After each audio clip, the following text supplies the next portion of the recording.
All right, today we're going to talk about the power hand. It's a side where you're going to grab the lapel. There's a special way to set your power hand. You can set your hand either high, middle, or low, depending on what throw you're going to be using. If you're using like a Morote Seoinage, you're going to be down here because you'll need room to move your hand over to throw him. Using a Kataya Tosh, your hand's usually near the clavicle, the shoulder blade, and so when you're setting here, then you can set your hand and then move for the taio.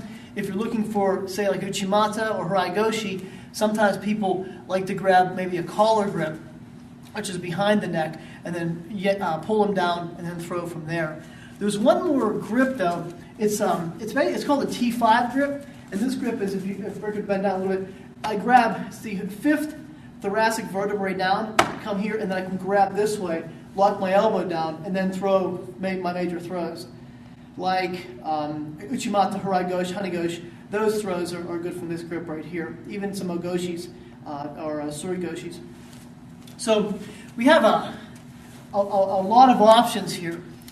But the one option we're going to talk about is how to set your power hand strongly on the lapel near the collar.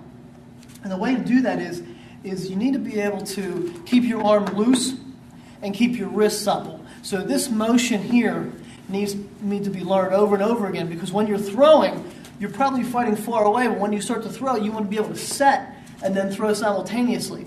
So this motion of setting the power hand without thinking is extraordinarily important, and be able to do it smoothly. If you keep your arm tight and your muscles tight and flexed, you don't have the ability to set because there's no flexibility. You have to be loose this way. So your wrist have to break, and your elbow has to move. And your shoulder also needs a lot of flexibility with this. So when you're setting, you're using your shoulder, your elbow, your wrist, and your entire arms. Now, when you set, this becomes one unit. So when I throw, like I say, a taio, this sets, and then I move in. And so this all is one part of my body. So as I turn, he moves like this. It's not I set, and then I move, and my arm pulls. It's I'm setting, I'm moving, and it becomes one unit. So I can pull him over and use my entire body, and not just my arms to throw him over. So how do you set your power hand on this side? How you do that is first you have to relax your shoulder, your arm, your bicep, your tricep, and your wrist. And how you do this is you want to lift, you grab with your fingers, not your thumb. Your thumb stays out. As I lift, I'm going to lift up. I'm going to turn a little bit like this. When I lift, watch my wrist break. My wrist breaks up. I pull with my fingers. My elbow and my shoulder lift up. So my shoulder and my elbow lift up together like this.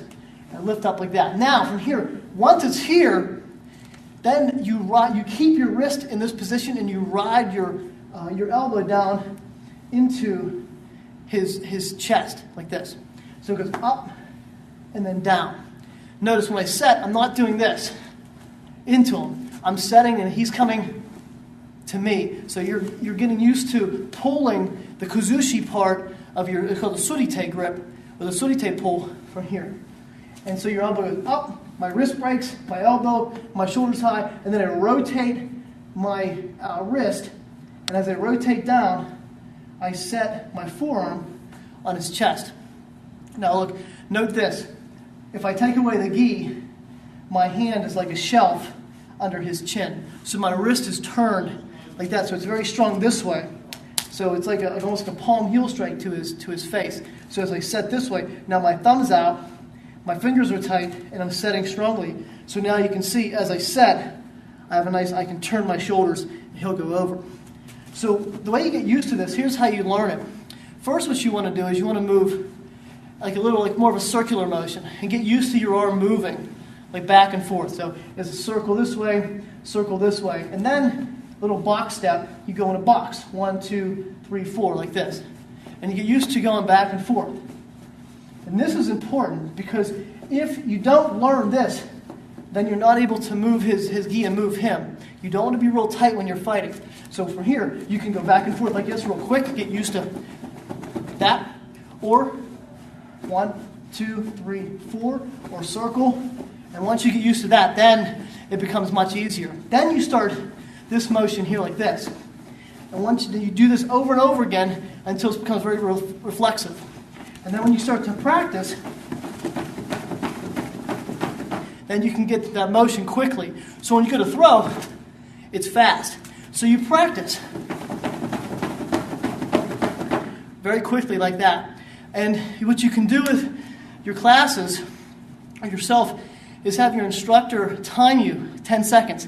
How fast can I do this in 10 seconds? How many power hand sets can I obtain in 10 seconds? And you have a contest. We do that in our class. So it's here. And as faster you get, the better. And you do the other side, back and forth. It's a great training for like a pseudo uchikomi. It's like part of an uchikomi. So it's here. So your power hand set. All right, give it a shot.